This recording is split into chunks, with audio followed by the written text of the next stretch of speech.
1905년. 26살의 젊은 특허청 직원이 물리학 전체를 뒤흔든 해 혹시 들어보셨나요?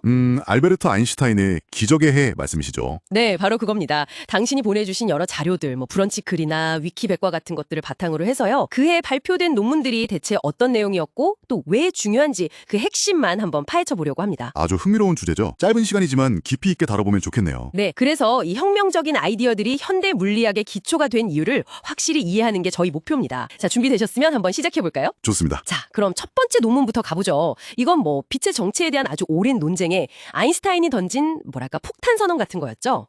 광전 효과 논문이군요. 맞습니다. 빛이 그냥 파동이 아니고 광량자라고 불리는 불연속적인 에너지 덩어리다. 입자라고 주장을 한 거죠. 네, 특정 진동수, 그러니까 문턱 진동수 이상의 빛을 쬐어야만 금속에서 전자가 튀어나온다는 현상을 이걸로 깔끔하게 설명했죠. 그렇죠. 막스 플랑크가 그 전에 제안했던 양자 개념을 빛에다가 아주 과감하게 적용시킨 거잖아요. 맞아요. 사실 그 아이디어 덕분에 나중에 노벨 물리학상까지 받게 됐죠. 근데 이게 재밌는 게 당시 실험 물리학의 진짜 대가였던 로버트 밀리컨 같은 사람도 처음에는 이 가설을 전혀 믿지 않았다는 거예요. 아, 정말요? 밀리컨 정도의 학자도요? 네, 심지어 아인슈타인의 동료였던 마이클슨이나 양자 가설의 아버지인 플랑크 본인조차도 빛이 입자라는 걸 선뜻 받아들이기 힘들어했거든요. 어허, 의외네요. 그런데 어떻게 됐나요? 그게 참 역설적인데 밀리컨이 아인슈타인이 틀렸다는 걸 증명하려고 아주 정밀하게 실험을 설계해서 수행했거든요. 근데 그 실험 결과가 오히려 아인슈타인의 예측, 그러니까 그 T는 hv-파이 공식이랑 플랑크 상수 H 값이 정확하게 들어맞는다는 걸 완벽하게 입증해버린 거죠. 와, 결국엔 엄밀한 데이터가 승리했군요. 과학의 자기교정 능력이랄까 그런 걸 보여주는 것 같네요. 그렇죠. 흥미로운 일화입니다. 자, 빛 이야기를 지나서 다음은 우리 눈에는 보이지 않는 원자의 세계로 가보죠. 그 왜 물 위에 떠있는 작은 꽃가루 같은 것들이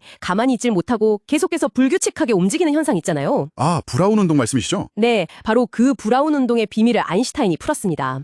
당시만 해도 원자나 분자라는 게 눈에 직접 보이지 않으니까 이게 정말 존재하는 거냐? 아니면 그냥 편리한 가설이냐, 이런 철학적인 논쟁거리였거든요. 그렇죠. 볼 수가 없으니까요. 근데 아인슈타인은 이 브라운 운동이 눈에 보이지 않는 주변의 물 분자들이 그 미세 입자에 끊임없이 그리고 또 무작위적으로 충돌하기 때문에 일어나는 현상이라는 걸 통계역학, 그러니까 확률과 평균의 논리로 수학적으로 증명해낸 겁니다. 와, 보이지 않는 원자의 존재를 수학으로 증명해냈다니 정말 대단한데요. 네, 이 논문이 원자론에 아주 강력한 이론적 증거를 제공했어요. 그리고 실제로 몇 년 뒤에 프랑스 물리학자 장페랭이라는 사람이 아인슈타인이 예측한 대로 실험 결과를 딱 얻어내면서 이 원자의 존재에 대한 오랜 논쟁이 사실상 종지부를 찍게 됩니다. 거시적인 현상이 미시세계의 움직임 때문이라는 걸 보여준 거군요. 맞습니다. 중요한 연결고리였죠. 자, 그리고 이제 세 번째 논문입니다. 이거는 가장 유명할 텐데요. 바로 특수상대성 이론, 원래 제목은 움직이는 물체의 전기역학에 대하여였죠. 네, 그렇죠. 상당히 유명한 논문입니다. 이게 좀 복잡해 보이긴 하는데 당시 물리학이 안고 있던 큰 골칫거리 두 가지를 해결하려고 한 거였어요. 하나는 움직이는 자석이랑 도선 문제에서 나타나는 어떤 비대칭성 문제였고, 그리고 또 하나는 빛을 전달하는 매질로 생각했던 에테르를 찾으려는 실험, 대표적으로 마이클슨 몰레이 실험이 계속 실패하는 이유였죠. 네, 그걸 설명하려 했죠. 근데 아인슈타인의 접근 방식이 정말 달랐어요. 맞아요. 굉장히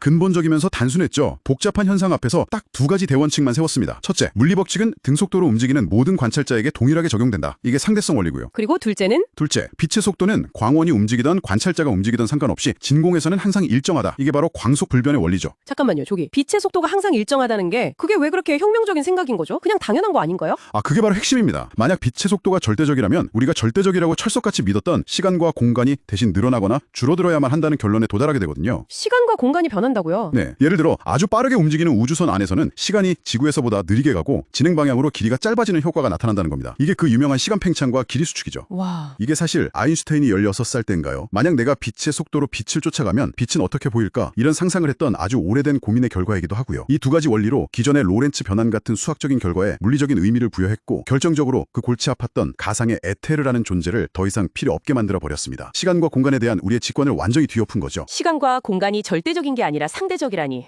정말 생각할수록 충격적이네요. 그리고 이 특상상대성 이론에서 또 다른 엄청난 결과가 나오지 않습니까? 네, 그렇죠. 바로 1905년에 대미를 장식한 어떻게 보면 짧지만 가장 강력한 논문이죠. 바로 E는 mc제곱. 아마 인류 역사상 가장 유명한 공식일 겁니다. 맞습니다. 이 간단한 식이 의미하는 바는 질량, m과 에너지, E가 사실상 같은 것의 다른 모습이고 서로 변환될 수 있다는 겁니다. 여기서 C는 빛의 속도인데 이게 제곱으로 곱해지니까. 그래서 아주 작은 질량이라도 엄청난 에너지가 된다는 거군요. 네, 바로 그겁니다. 예를 들어 1g 정도의 물질이 100% 에너지로 바뀐다고 하면 그 양이 글쎄요, 수백만 가구가 1년 동안 쓸 수 있는 전력량과 맞먹는다고 해요. 1g이에요? 와, 정말 상상하기 힘든 규모네요. 그쵸. 이 원리가 바로 핵분열이나 핵융합 반응에서 왜 그렇게 막대한 에너지가 나오는지를 설명해주는 근본 원리입니다. 원자력 발전의 이론적 토대가 되었고 안타깝게도 핵무기 개발의 기반이 되기도 했죠.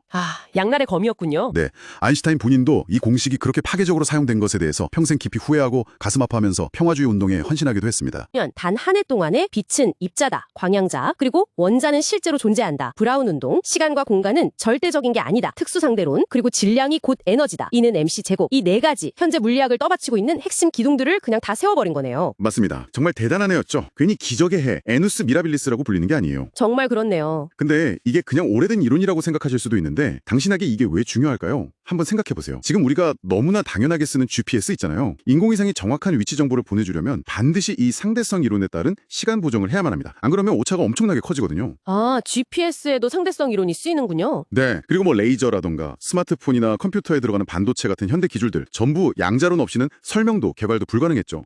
핵에너지도 물론 질량 에너지 등가 원리를 이용하는 거고요. 그러고 보니 정말 우리 생활 곳곳에 다 스며들어 있네요. 그렇죠. 100년도 훨씬 넘는 시간이 흘렀지만 1905년에 나왔던 그 통찰들이 여전히 우리 세상을 움직이는 가장 근본적인 원리로 작동하고 있는 셈입니다. 와, 정말 대단합니다. 그런데 아인슈타인은 이 눈부신 성공 이후에도 만족하지 않고 남은 생애 동안 중력과 다른 힘들을 하나로 통합하려는 통일장 이론을 찾으려고 엄청나게 애썼다고 하잖아요. 네, 맞아요.